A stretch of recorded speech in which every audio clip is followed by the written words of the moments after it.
आपके घर में धन की कभी कमी नहीं आएगी, गारंटी महाराज। अगर आप जो नहीं जानते, अभी से मेरा चैनल है, उसके ऊपर ओके करो, सब्सक्राइब करो और मेरे से जुड़े रहो। बहुत सारी बातें ऐसी बताई है मैंने जो आप कल्पना नहीं कर सकते हो। हजारों बातें अंदर डाली मैंने वीडियो के माध्यम से।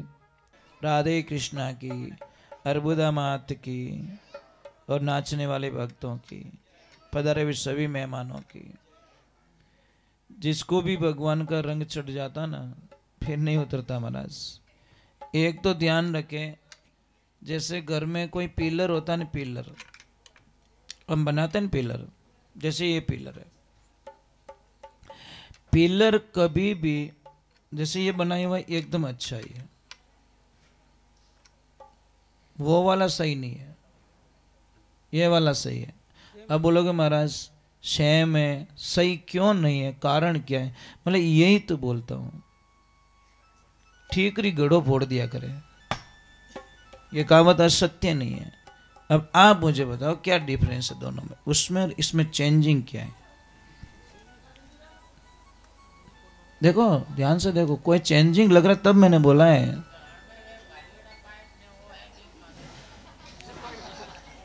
पाए पर मारे की लेन देन को नहीं साहब।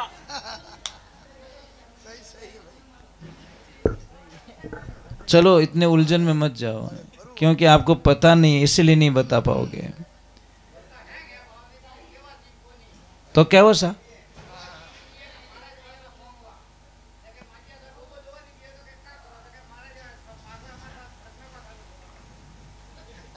क्या करे? अब था बोलिया जो मन ठाई नहीं पड़ी, इसमें कुछ भी अंतर नहीं है। ये जो पिलर बनाए, इसकी जो जो मेन धार है, देखो ये धार दो दिख रही है, दिख रही ना आपको? मतलब ऐसे खंडित कर दिया तो दो दिख रही है, और उसकी धार एक दिख रही, एक नहीं दिखनी चाहिए। जो किनारा होता है ना वो डबल दिखना चाहिए। इसका मैं राज बता देता हूँ। दिशाएं 10 होती है, और पिलर दिशाओं का सूचक होता है। घर में, पूरे घर में दिशाओं का सूचक होता है। अब इसमें 6 दिशाएं बन रही है, इसमें 10 दिशाएं बन रही है। 4 तो 4 दिशाएं हो गई, 4 उप दिशाएं, 8, एक आकाश और एक पाताल। इसमें 10 बन रही, उसमें 6 ही बन रही है। तो जिसमें कम पड़ रही है वो नुकसान देता है, जिसमें दिशाएं बराबर है। तो आपको पिलर में कोई गलती नहीं, पिलर की जो मेन जो धार होती है ये वाली, इसको 2 भाग में देखना चाहिए, बस इतना ही करना आपको। दूसरा कुछ नहीं, तोड़ फोड़ कुछ नहीं करना है, सिर्फ इतना, एक धार की 2 धार दी के बस। ये 10 दिशाएं पूरी हो गई, संपूर्ण हो गया। अब दूसरे नंबर, ये जो बंगला बनाया इन्होंने बहुत अच्छा बनाया, अंदर से भी बहुत सुंदरता है, सारी डिजाइन अच्छी ली, कलर भी इन्होंने अच्छा लिया है, सारे अच्छे लिए। पर ये बंगला अच्छा कब बनेगा? जब इसमें रहने बिल्कुल जिद नहीं होनी चाहिए, मंदिर का जैसा व्यवहार होना चाहिए, तब जाके इस बंगले की शोभा। यज्ञ कराने से आदमी चेंज नहीं होता। अब अगर चेंज होता तो जो रोज यज्ञ करवाते वो चेंज क्यों नहीं होते? जो यज्ञ करवा रहे हैं वो चेंज क्यों नहीं होते हैं? वैसा चेंज होने वाला नहीं है, कोई फर्क पड़ने वाला नहीं है। ये हमारी मानसिक संतुलन के लिए हम यज्ञ करवाते हैं। वास्तविक यज्ञ होता है, इस घर में प्रवेश करने से पहले भगवान को बोले, हे परमात्मा, आज के पहले जो भी अज्ञानता में हमसे कुछ भूल चूक हो चुकी है, इस बंगले में हम कभी नहीं करेंगे। एक दूसरे पे हम विश्वास करेंगे। बच्चों का कर्तव्य बनता है कि पापा मम्मी को भगवान मान के पूजा करेंगे, ईश्वर मान के पूजा करेंगे। ये प्रथम ध्यान पड़ रही है। तो हमको क्या करना है, आज के पहले जो भी, मैं तो इनको जानता भी नहीं हूँ कौन इनके मालिक है, अभी भी मुझे पता नहीं, किसने बुलाई ये भी पता नहीं है। ये तो आनंद है, ये तो खुशियाँ हैं महाराज, नहीं तो राम जाने। अभी सुबह यूं कह दे महाराज राम राम, तो राम राम करना ही पड़े मन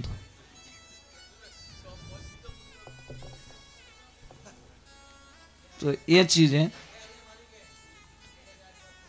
अच्छा हाँ जी जी हाँ भाई, बींद रिठा तो पड़नी, बारात तो लेनी है, बींद कर ठाई को नहीं, फेरा देव कि नहीं, कोई बात नहीं। हम तो भगवान से प्रार्थना करें कि इनके ऐसे हजारों बिल्डिंगें बने और हजारों समस्या इनकी दूर हो। पर खुशी चाहिए महाराज, जितो बढ़िया मकान बने उतनी बढ़िया आप बढ़िया रहे बनो, ये ध्यान रखें। अब बस तो घनी 5 करोड़ री ड्राइवर पीदोड़ो फुल पकड़ावे स्टीयरिंग तो वो गेयर ने मोड़े के भाऊंगा। अब उन गाड़ी में यात्रा की करनी बोलो। ये बहुत सारी चीजें होती छोटी छोटी।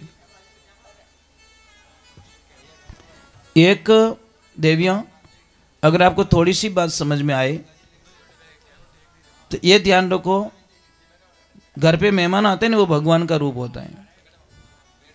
मेहमान को कभी भी पूछ के भोजन मत बनाओ। कई देवियों की आदत इतनी होती, 5 बार पूछते, आप जी मो कैसा, आप जी मो कैसा, मेहमान के धापी उड़ाओ सा, पचकाई करे। जो सच्ची माता बहन होती, मेहमान आए बिना कहे भोजन बना के तैयार कर देती, हाथ जोड़ के खड़ी रहती, नहीं सा एक निवालो ही लेवनो, थोड़ी प्रसाद ग्रहण करना पड़ी आपने, वो तो है प्रसाद। और बोझ रूप में बनाते ना, वो कुछ में मतलब नहीं है। और सुखी होने का एक मंत्र बताता हूं आपको, आपके घर में धन की कभी कमी नहीं आएगी, गारंटी महाराज। पर उस नियम को फॉलो करना पड़ेगा। गांव रे मायने काल पड़ गयो। काल में समझते हो, पानी पीने का पानी नहीं है, खाने के दाने नहीं है, अकाल घोषित हो गया। ए बेटा हाक मत करो।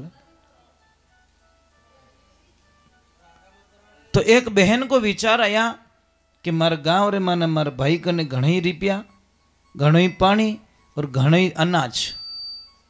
उसके पति को बोला, पति देव आप विश्वास रखिए, मारा परिवार, मारा भाई बहुत अच्छा है, मारा माँ बाप मर गया तो कहीं रहियो, मारा भाई तो अच्छा है, मैं जाती हूँ और बच्चों के लिए कुछ खाने के लिए कुछ व्यवस्था लेके आती हूँ। बहन बड़ी आस लेके अपने बच्चों के साथ में पियर जाती हैं, और हवेली बनी हुई भाई की, दूर से भाई की नजर पड़ जाती है कि मेरी बहन आ रही है।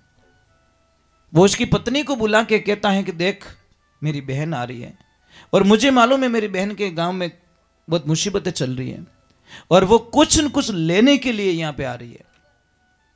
जब मेरी बहन यहां पे आए और मेरा पूछे तो बोल देना तेरा भाई बाहर गया हुआ है और मैं ऊपर सो जाता हूं।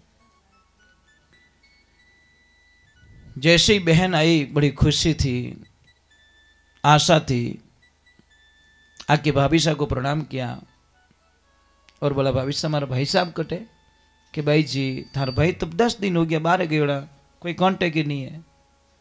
कि भाभी साहब मैं बहुत मुसीबत में हूँ, मेरे बच्चे भूखे मर रहे, खाने के लिए कुछ नहीं है, खर्चने के लिए 1 रुपया हमारे पास में नहीं, बड़े दुखी हो गए, कुछ भी थोड़ी बहुत हेल्प हो तो कर लो। तो भाभी साहब ने क्या बोला, देखो भाई जी नाराज होने की जरूरत नहीं है, आप भाई रे पूछे बिना मैं कि दाणो ही नहीं दे सकूं, वो चीज मेरे हाथ में नहीं है। बहन ने बोला वाह भाई, मिर्गा जल दिशे रे, कोई प्रियो ने पीछे, कोई प्रियो ने पीछे, कोई विश्वास विषय। मैं उस ऐसे रेगिस्तान में चली आई हूं जो दूर से रेत चमक रही थी, पर मेरे जैसी पागल ने सोचा कि पानी भरा है वहां पे, और पानी की तलाश में मैं और दूर चली गई, और दूर चली गई, और दूर चली गई। मिर्गारी हालत आई तो वे रेगिस्तान में, उनाड़ा रे तावड़ो तपे, और तावड़ो तपे जने अपन की कर लगे आगू लगे पानी भरियो, पर पानी कोनी होवे, उठे तो रेत होवे महाराज। और वो हिरण ऐसे ही करते करते बेचारा प्राणों की बलि दे देता है, उस पानी की तलाश में मर जाता है वो। भगवान की लीला हुई। वो बहन वापस क्योंकि बस अणा तला में तेल नहीं, मारा माँ बाप मरिया उन टेम रे मैंने इन घरों मारो अंजल पानी उठ गो। बस आज मेरी माँ होती या मेरे पापा होते तो मुझे खाली जाने देते? नहीं साहब नहीं, चाहे कैसे भी करके अपना कोई भी चीज बेच के गिरवी रख के भी अपनी बेटी को कुछ न कुछ तो देते महाराज। अब वो रोती हुई जैसे बाहर निकली और सामने एक भाई साहब बैठा चबूतरा माता है, बैठी और भाई जी रोवो की करो कि भाई साहब मैं बड़ी दुखी हूं, मैं कुछ हेल्प लेने के लिए मेरे भाई के पास में आई और मेरे भाई साहब बाहर चले गए, वो नहीं, या फिर मेरी भाभी ने देने से मना कर दिया। तो देखो वो सामने वाला क्या बोल रहा है कि बहन मैं तारो सगु भाई तो कोनी, खून रो भाई तो कोनी, एक गेली गांव रो भाई तो हूं, गांव का भाई तो हूं, तेरा पड़ोसी तो हूं। तो वो भाई बाहर गयो, ओ भाई बाहर कोनी गयो, अंदर ऑर्डर दियो कि लक्ष्मी जी थार बाई जी आया याने चाहिए जो कोई दे दो अबारे मुसीबत में लारे लक्ष्मी मिले तो एडी मिले महाराज पूरा गाडो ही भर दियो है तो बैलगाड़ी भर दी, अनाज दे दिया, बिस्तर दे दिया, पैसा दे दिया और बाई जी ने रवाना करिए। आप बेटा ने कहा बेटा जा और बुआ जी को सुरक्षित छोड़ के आना। अब बेटा जाता है और पीछे पति और पत्नी दोनों बात करते हैं कि हे लक्ष्मी हमने तो दान पुण्य कर दिया, हमारा बेटा साथ में गया है और मेरी बहन उसको जरूर प्रसाद जिमाएगी, खाना जिमाएगी और खानो जिमाए बच्चों को दियो को नहीं बहन ने तो हमारा तो धर्म नष्ट हो जाएगा। पर जैसी महाराज 2 दिन हुआ वो भाई आवे बेटो पैदली आवे। बेटा ने पूछो बेटा बैलगाड़ी कहाँ है, बैल कहाँ है? अरे कि बुआ जी मैंने प्रसाद जिमाई दियो मार कने रिप्यो देवण लेवण में है तो कोनी, मैं बैलगाड़ी और बड़द दी आयो बुआ जी नहीं कि भोजन जिम्यो इन्हीं पाती रहो वो थाने। महाराज शास्त्र क्या कहता, धर्म समझो कि बहन और बेटी के घर पे कभी भोजन नहीं करना चाहिए। शास्त्र तो यह कहता है अगर कर भी दो तो पहले जैसे ही थाली आती है थाली के नीचे पहले पैसे रखो और फिर भोजन करना चाहिए। और आजकल की दुनिया देखो, बेटियों को बेच रहे हैं धनाधन, पैसे ले रहे हैं बेटियों के।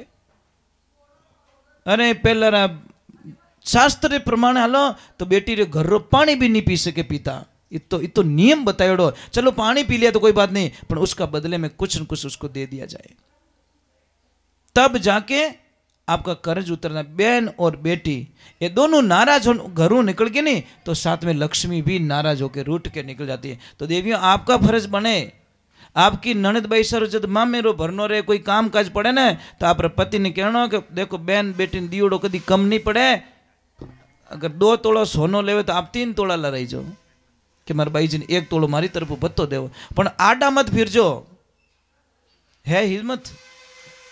हाँ तो देण कर दी आज आची प्रॉब्लम खड़ी करी महाराज, बड़े बोले जो महाराज ने जो आडी फिरी उन्हें देनी भी हो। एक छोटी सी बात कहूँ, आप पियर जाओ ठीक है, और जिन कमरा में आप रहते थे जहाँ पे सोते थे उन कमरा ताड़ो देन चाबी कोई आप रे हाथ ले जाए, आप जीव दुखे नहीं दुखे कि राम में इतनी पराई होगी जिन कमरा रमान में अधिकार जमान बैठती लेकिन एंटर नहीं होने देती, आज मैं इसके पैर नहीं रख सकती, कितो जीव दुखे लथारो। तो जो आपकी ननद आ रही आपके घर पे उसका जी नहीं दुखेगा, उन्हें आत्मा नहीं दुखी भाई, आप री आत्मा दुखे तो उन्हीं भी दुखे, सीधो हिसाब। तो ये ध्यान रखें। पर क्या रहे कि ने सुनाऊं गुरु ज्ञान उठ उठ भागे जा रहा, हृदय बड़ा कठोर रंग नहीं लागे। देखिए एक माँ की स्थिति बताता हूँ, बहुत गड़बड़ होती है महाराज। जब बेटी ससुराल जाती है ना तो माँ क्या करती, कोई कोई चीज लेके उसके बैग में घुसाड़ देती है कि नहीं वे तो मती रोई घाल दे, ठीक है बेटी खाएगी ये खींचिया पापड़ ही घाल दे, कोई बस में जाओ बेटो कोई मत बैठ जा ठेठ जा चूरो कर दे, खींचियो एक ही सुरक्षित नहीं जाओ ठेठ तो ये डाले विंठा टूट जाई भाग जाई तो ये राबड़ी घालू खींचियो घालू पापड़ घालू। देखना ये माँ की स्थिति बता रहा हूँ।